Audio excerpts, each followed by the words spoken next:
ગંગા સ્વરૂપા માતાઓ અને બહેનોને મારા નમસ્કાર।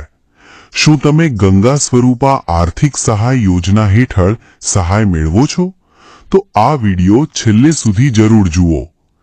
ગુજરાત સરકાર દ્વારા દર મહિને 1250 રૂપિયા સહાય આપવામાં આવે છે, પણ હવે 31 જુલાઈ પહેલા હયાતીની ખરાઈ કરાવવી ફરજિયાત છે। સ્ટેપ 1, સૌથી પહેલા તમારા મોબાઈલમાં ગૂગલ પ્લે સ્ટોર પરથી આધાર ફેસ આરડી એપ્લિકેશન ડાઉનલોડ કરો।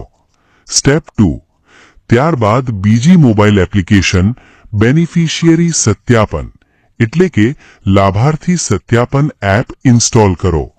સ્ટેપ 3, તમારો આધાર કાર્ડ નંબર અને મોબાઈલ દ્વારા રજીસ્ટ્રેશન કરો। સ્ટેપ 4, હવે ગુજરાત ગવર્નમેન્ટ સ્કીમ સિલેક્ટ કરો અને લાઈવ સેલ્ફી વેરિફિકેશન કરો। થોડા જ સેકન્ડમાં તમારું વેરિફિકેશન કમ્પ્લીટ થઈ જશે। આ હયાતીની ખરાઈ તમે ઘરે બેઠા જાતે પણ કરી શકો છો। જો તમને ઘરે વેરિફિકેશન નથી આવડતું તો ગ્રામ્ય કક્ષાએ વીસીઈ પાસેથી, તાલુકા કક્ષાએથી મામલતદાર કચેરીમાં વિધવા સહાયની કામગીરી કરતા હોય તે કોમ્પ્યુટર ઓપરેટર પાસે અથવા મહિલા અને બાળ અધિકારી શ્રીની કચેરીની મદદ લઈ શકો છો। હયાતીની ખરાઈ માટે ક્યાં ક્યાં ડોક્યુમેન્ટ જરૂરી છે?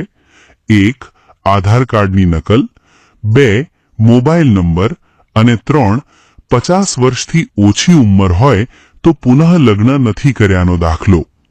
યાદ રાખજો, વિધવા સહાય ચાલુ રાખવા માટે 31 જુલાઈ પહેલા હયાતીની ખરાઈ જરૂર કરાવો।